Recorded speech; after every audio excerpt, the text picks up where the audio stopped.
Bank manager tears up 16-year-old black girl's college check without knowing her mother is a millionaire CEO. The sound of paper being torn echoed through the bank like a gunshot. James Morrison, manager of the First National Bank's premium branch, had just destroyed a $45,000 check in front of a 16-year-old teenager, throwing the pieces in the trash with the disdain of someone discarding a piece of paper. "Girl, do you think I was born yesterday?" James growled, adjusting his Italian tie as he looked at the young woman with contemptuous eyes. "A girl like you coming here with a check for that amount? It's obviously a forgery." Destiny Williams remained motionless, her brown eyes shining with a calmness that contrasted sharply with the situation. At 16, she had faced looks like that her whole life, but something about that Tuesday afternoon would be different. "Very different, Mr. Morrison," she said in a firm voice that surprised even the receptionist watching the scene. "This check is for my tuition at Harvard. It was signed by the Stevens Academic Foundation." James let out a cruel laugh that made other customers look in their direction. "Harvard, you look, young lady, I don't know where you got that paper, but I suggest you leave here before I call security and the police." What James didn't know was that 3 weeks earlier, Destiny had become the youngest student accepted into Harvard's pre-med program with a full scholarship, something that only 5 people achieved annually nationwide. The check he had just torn up was the payment for administrative fees sent by the university itself. Destiny took a deep breath, remembering her mother's words. "Honey, one day you will meet people who will try to belittle you just because of your color. When that happens, maintain your dignity. The truth always finds a way." She watched James put his phone away after taking a picture of the pieces of the check, probably to laugh with his colleagues later about yet another attempt at fraud. The 52-year-old man, with his arrogant posture and scornful smile, had no idea he was being filmed by the bank's own security cameras. "Can I have a copy of the security report?" Destiny asked calmly. "Report?" James scoffed. "What for? To show your cleaning lady mother that you tried to pull a fast one on the bank?" Something cold passed through Destiny's eyes. It wasn't anger, it was determination. "My mother is not a cleaning lady, Mr. Morrison. But even if she were, that wouldn't change my right to be treated with respect." James rolled his eyes and motioned for the security guard to approach. "Escort this girl out, and the next time she shows up here, don't even let her pass the door." As she walked toward the exit, Destiny took out her cell phone and sent a quick message. "Mom, I need to talk to you urgently. Exactly what you said might happen has happened, but this time, they messed with the wrong daughter. Outside." She looked up at the imposing bank building, its mirrored windows reflecting the blue afternoon sky. For a moment, any observer might have thought she was defeated, but anyone looking closely would have noticed something different in her eyes. It wasn't sadness. It was the dangerous calm of someone who had just received all the ammunition needed for a war that the opponent didn't even know had begun. That night, an extraordinary meeting would be called. A meeting that would change not only James Morrison's life, but the entire culture of that bank. Because there are things in life you just don't do, and humiliating the wrong person's daughter is one of them. If you're enjoying seeing how injustice can awaken forces that no one imagined existed, don't forget to subscribe to the channel, because this story is just beginning. And what's coming next will show that underestimating people can be the most costly mistake of your life. 2 hours after the incident, James Morrison was still laughing as he showed his colleagues in the break room the photo of the torn pieces of the check. "You should have seen her face when I said I was going to call the police." He laughed, drinking his 3rd cup of coffee that afternoon. "These kids think they can fool us with any piece of paper printed at home." What James didn't know was that at that very moment, 3 floors above, First National Bank CEO Victoria Chun was receiving a call that would change everything. On the other end of the line, a calm, controlled voice said, "Miss Chun, my daughter was humiliated at your branch today. I need to schedule an urgent meeting." Meanwhile, Destiny walked through the streets of downtown, her phone ringing incessantly. It was her Harvard advisor, Professor Janet Morrison, ironically with the same last name as the man who had just destroyed her dreams. "Destiny, we were unable to process your enrollment. The payment was returned by the bank. What happened?" "There was a misunderstanding, Professor," Destiny replied with a calmness that surprised even herself. "But it will be resolved soon. Very soon." The truth is that Destiny had learned early on to maintain her composure under pressure at age 8. When other parents questioned her presence at the private school where she had won a scholarship, she heard her mother say, "Honey, people will try to diminish you your whole life. But remember, diamonds are formed under extreme pressure." At age 12, when teachers doubted her exceptional grades in chemistry, she simply studied harder and won the state science competition. At 14, When they said that a girl of her age and background would never get into Harvard, she redoubled her efforts and became the youngest candidate ever accepted into the university's pre-med program. Now at 16, she was facing her biggest test yet. Back at the counter, James continued his performance for his colleagues. The best part was when she asked about a safety report. He mimicked a high-pitched, mocking voice, as if she were some important executive who needs official documentation. Sarah, the receptionist who had witnessed everything, frowned. "James, are you sure the check was fake?" The girl seemed very confident, and Sarah— "I've been in this business for 20 years, James interrupted sharply. "I've learned to spot fraudsters at first glance. That girl is just another one trying to take advantage of the system." What James didn't realize was that Sarah had discreetly written down the incident report number and the exact time. Something about Destiny's dignity had impressed her, and she had a feeling that this story wasn't over yet. 3 blocks away, Destiny entered a coffee shop and opened her laptop. Her fingers flew across the keyboard as she typed an email to the Stevens Academic Foundation explaining the situation and requesting a duplicate check. But this time she added a special line: "Please include an official letter of authentication and send it directly to the bank's president." She knew James Morrison would celebrate his victory for a few more hours. She would let him savor this moment of glory, because when the storm came, it would be devastating. At 6 p.m., James left the bank whistling, pleased with himself. He posted a photo on Instagram with a caption: "Another day protecting our institution from fraud attempts. Constant vigilance." He had no idea that this post would be used as evidence against him in the next 48 hours. Destiny arrived home at 6:30 p.m. to a modest 2-story house in the suburbs, but what any casual observer wouldn't notice were the details. The garden perfectly manicured by a professional landscaper, the discreet but sophisticated security system, and the 3 cars in the garage, including a Tesla Model S that her mother used only for important meetings. "How was your day, dear?" her mother asked, not looking up from the documents scattered on the dining room table. "Interesting," Destiny replied, kissing her mother's forehead. "I discovered today what you always told me about standing up to people who underestimate us." Her mother finally looked up, and for the first time that day, Destiny saw a dangerous gleam in her mother's eyes. "Oh dear," she said with a smile that didn't reach her eyes. "Some lessons can only be learned the hard way, and something tells me that Mr. James Morrison is about to receive the most expensive education of his life." That night, while James Morrison slept peacefully, dreaming of his next promotion, 2 women worked quietly. One was a 16-year-old teenager, typing emails and organizing documents with the precision of a seasoned lawyer. The other was her mother, making calls to people in very high positions and scheduling meetings that would take place before dawn. Each new humiliation James had imposed only strengthened something within Destiny that he couldn't see. A determination inherited genetically and forged by years of overcoming challenges. What that arrogant man didn't know was that each act of contempt was writing his own resignation letter, and that underestimating the wrong daughter could be the most expensive mistake anyone could make in life. The next morning, James Morrison arrived at the bank with an even bigger smile on his face.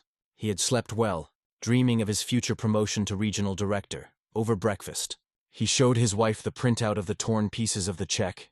"You should have seen her face when I said I was going to call the police." He laughed, sipping his premium coffee. "These people need to learn not to try to cheat us." What James didn't know was that at that very moment, 3 blocks away, the cleaning lady he had mentioned with such contempt was sitting in a 50-square-meter meeting room on the top floor of the Williams Tech Solutions corporate building. Regina Williams, CEO and founder of one of the largest educational technology companies in the country, was finishing reviewing documents that would completely change James Morrison's life. "Mom," Destiny said, entering the executive room with 2 coffees, "I received confirmation from Harvard. They are sending a duplicate check directly to the bank president along with an official letter of authentication signed by the dean." Regina smiled, but her eyes remained cold as ice. At 42, she had built an empire valued at $340 million. Starting from scratch after becoming a single mother at 26, Destiny was her pride and joy, but also her greatest motivation to never again allow anyone to underestimate a Williams. "Perfect," Regina replied, closing one of the contracts on the table. "What about the meeting with Victoria Chin scheduled for today at 3 p.m.? She seemed very interested when I mentioned that it was about discrimination against minors in financial institutions," Destiny said, sitting in the leather chair across from her mother's desk.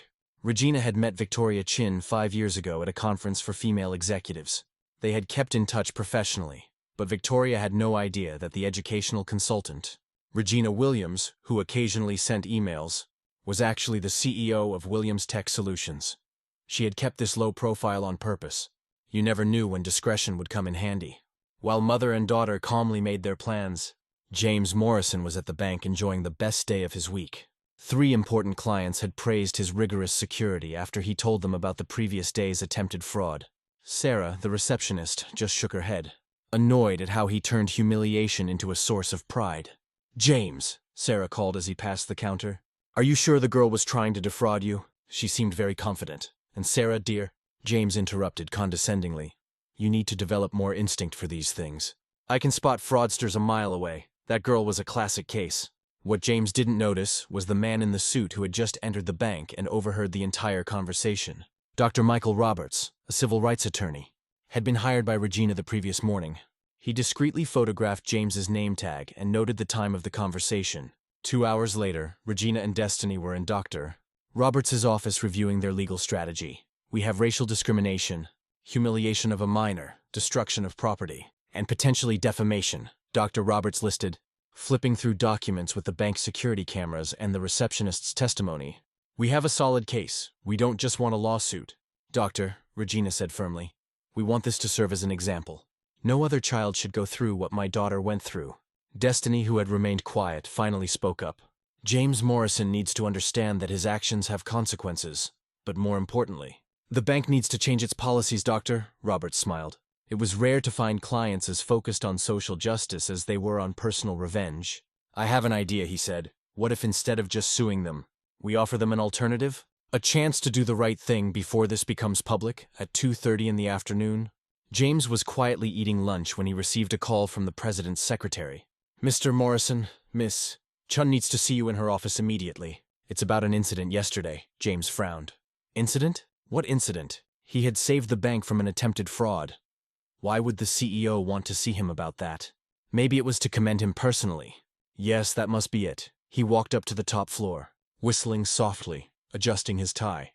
When he entered the president's office, Victoria Chun was sitting behind her desk with a serious expression he had never seen before. On her right was an elegant woman in a navy blue blazer whom he did not recognize, and on her left, Destiny Williams. James felt the blood freeze in his veins. The girl was there, wearing a simple white blouse and jeans, but there was something different about her posture. She no longer looked like an intimidated teenager. She looked dangerous. "Mr. Morrison, please sit down," Victoria said in a voice that cut through the air like a blade. "I need you to explain to me exactly what happened yesterday with this young lady." James looked around the room, his confidence rapidly evaporating. I just followed security protocol." The check looked suspicious, and the check, Destiny interrupted calmly, was for my tuition at Harvard's pre-med program. "I am the youngest student ever accepted in the history of the university." Victoria Chun opened a folder and slid some documents across the table. "These are the proofs of the check's authenticity sent directly from the Harvard Dean's office, along with a rather unpleasant letter questioning why one of their students was humiliated at our institution." James felt his hands begin to shake. He had made a terrible mistake, but he still didn't fully understand the gravity of the situation. That's when Regina Williams stood up and extended her hand to Victoria Chun. "Victoria, thank you for seeing us so quickly. As I mentioned on the phone, situations like this can become quite problematic if not handled properly." Victoria smiled for the first time since James had entered the room. "Regina, I can't believe your daughter is the young lady in question." "Mr. Morrison," she turned to him with fiery eyes. "You have no idea who you just humiliated, do you?" At that moment, James Morrison realized that he had underestimated not only a brilliant teenager, but an entire family that possessed resources and connections he could never have imagined. And as the tense silence hung in the room, a single question echoed in his terrified mind. If this was just a preliminary meeting, what else was to come? The truth was that Regina Williams had built her empire precisely for moments like this, to ensure that her daughter would never face the barriers she herself had faced. And now, for the first time in 16 years of overprotection, someone had crossed the red line she had drawn around Destiny. James Morrison was about to discover that there are consequences in life that no bank management manual could prepare him to face. The silence in the room was broken when Victoria Chun turned on the 65-inch monitor on the wall. "Mr. Morrison, before we continue, I'd like you to watch something." The screen showed images from the bank security cameras from the previous day. James watched in horror as his own performance was replayed in high definition. Him tearing up the check, throwing the pieces in the trash, making dismissive gestures. The audio was crystal clear. "Girl, do you think I was born yesterday?" His own voice echoed through the executive office. "A girl like you coming in here with a check for that amount?" James felt cold sweat trickle down his forehead. I didn't know I was being recorded with audio. All of our branches have had a complete monitoring system for 2 years, Victoria replied coldly. But that's just the beginning. Regina Williams stood up and walked to the panoramic window. Mr. Morrison, allow me to introduce myself properly. My name is Regina Williams, CEO and founder of Williams Tech Solutions. You may be familiar with our company. We developed the bank security systems you just discovered. Record audio. James's face drained of color. Williams Tech Solutions had a $340 million contract with banking networks across the country. He had heard the company's name hundreds of times, but had never connected it with a cleaning lady he had mentioned with such contempt. Impossible, James muttered, his voice coming out as a hoarse whisper. Victoria opened another file on the computer. Here are the financial records. Regina Williams owns 12% of First National Bank through her investment holding company. She is our third largest individual shareholder. Destiny watched calmly as James Morrison crumbled before her eyes. Mr. Morrison, she said in a calm voice, I want you to know that your reaction yesterday was nothing new to me. At age 8, a principal told me that girls like me didn't have the intellectual capacity for advanced programs. At 12, a teacher claimed that I had probably cheated on my chemistry test. At 14, a vocational counselor suggested I be more realistic about my academic goals. James tried to speak, but only an incoherent noise came out of his throat. But you know what's interesting? Destiny continued. Each of those people had to eat their words when the results came in. The advanced program I didn't have the ability to do. I graduated at the top of my class. The chemistry test I cheated on. I won the state competition the following year, the unrealistic goals. Well, here we are. Regina returned to the table and opened a folder. Victoria, as you know, our company has strict policies on discrimination. When an employee of a partner institution commits blatant acts of discrimination against my family, it becomes a business issue. Victoria nodded gravely. I understand perfectly. Regina, therefore, Regina continued, I would like to propose a solution that benefits everyone involved, except those who have shown themselves unworthy of such consideration. James finally managed to speak. Please. I made a mistake. I can explain. Can you explain how you called my daughter a fraud without any investigation? Regina asked calmly. Can you explain how you assumed I was a cleaning lady based solely on prejudice? Can you explain how you destroyed an official Harvard document out of pure racial prejudice? Dr. Roberts, the lawyer who had remained silent, finally spoke. Mr. Morrison, I have here a civil suit for racial discrimination, humiliation of a minor, destruction of property, and moral damages in the amount of $2.3 million. I can file this in 2 hours if necessary. James felt his legs buckle. His annual salary of $85,000 would never cover compensation of that amount. His house, his savings, everything would disappear, however, Regina said, watching James sweat profusely. As I mentioned, I have an alternative proposal. Victoria leaned forward, interested. First, James Morrison will be terminated immediately for cause, losing all benefits and receiving a permanent note on his professional record regarding racial discrimination. Second, First National Bank will implement a mandatory anti-racism training program for all employees funded by my company. Third, the bank will create a $500,000 scholarship fund for low-income black students administered by our foundation. James opened his mouth to protest, but Victoria raised her hand.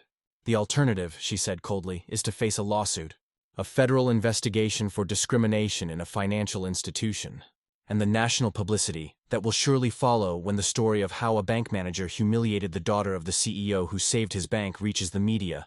At that moment, James Morrison realized the true extent of his mistake.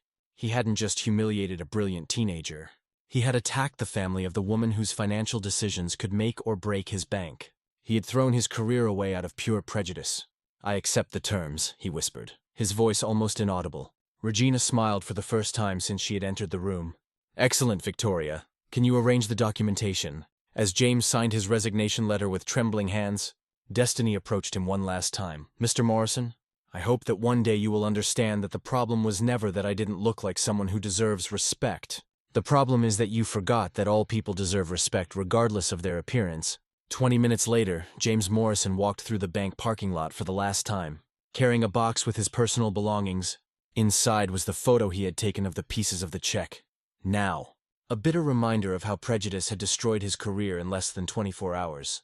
Outside the building, he saw Regina and Destiny getting into a Tesla Model S. For the first time, he noticed the details he had overlooked. The discreet Rolex watch on Regina's wrist, The latest generation notebook Destiny was carrying, the confident posture of two women accustomed to success as he watched the car drive away. James Morrison realized he had learned the most expensive lesson of his life.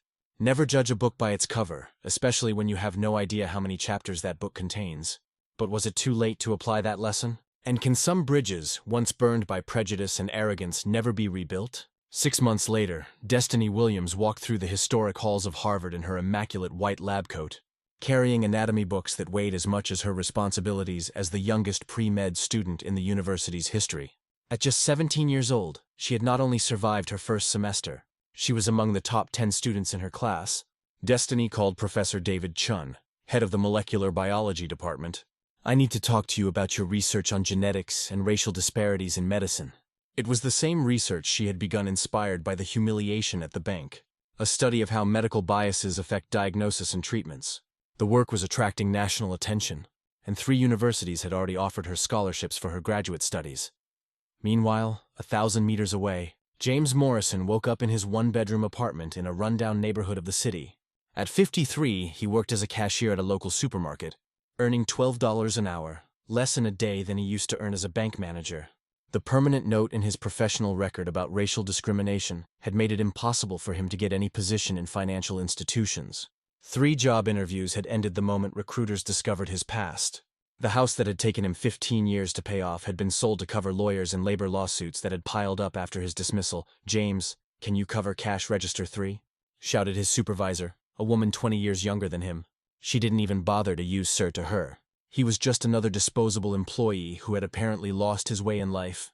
During breaks, James would sometimes Google news about Williams Tech Solutions. Regina's company had grown 340% in the last year, expanding into international markets. She regularly appeared on lists of the country's most influential CEOs, lecturing on educational technology and diversity in the workplace. The cruelest irony? The supermarket where James worked had recently implemented a security system developed by Williams Tech Solutions. Every time he swiped his card to clock in, he discreetly saw the logo of the company he had inadvertently helped propel to even greater success. First National Bank, under new management influenced by Regina's proposed changes, had become a national model for financial inclusion. The anti-racism training program was being studied by other institutions, and the scholarship fund had already benefited 127 low-income black students. Sarah, the former receptionist who witnessed Destiny's humiliation, now headed the bank's customer service department. In an interview with a business magazine, she commented, "Sometimes someone has to pay the price for institutional ignorance so that we can all learn." James Morrison taught us in the worst possible way how prejudice can destroy not only innocent lives, but entire careers built on rotten foundations. Victoria Chun, the bank's CEO, had become one of the leading advocates for diversity in the financial sector. During a gala dinner where she received an award for inclusive leadership, she mentioned, "Sometimes the greatest transformations are born out of the most painful moments."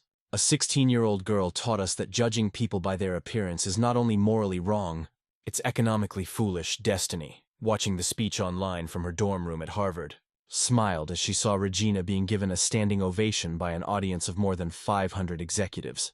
Her mother had turned a moment of personal injustice into a national crusade for equality. On her desk, next to her medical books, Destiny kept a framed photo. Her and Regina on high school graduation day, smiling in front of the Harvard gate. On the back of the frame, a note in cursive, "To my daughter, who taught me that dignity is priceless and justice has no expiration date." 3 years had passed since that afternoon on the bench. Destiny was now in her 3rd year of medical school, specializing in pediatric cardiology. Her research on racial disparities in medicine had resulted in protocol changes in hospitals in 5 states.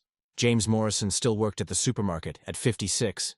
He had developed arthritis in his hands from working so hard scanning products.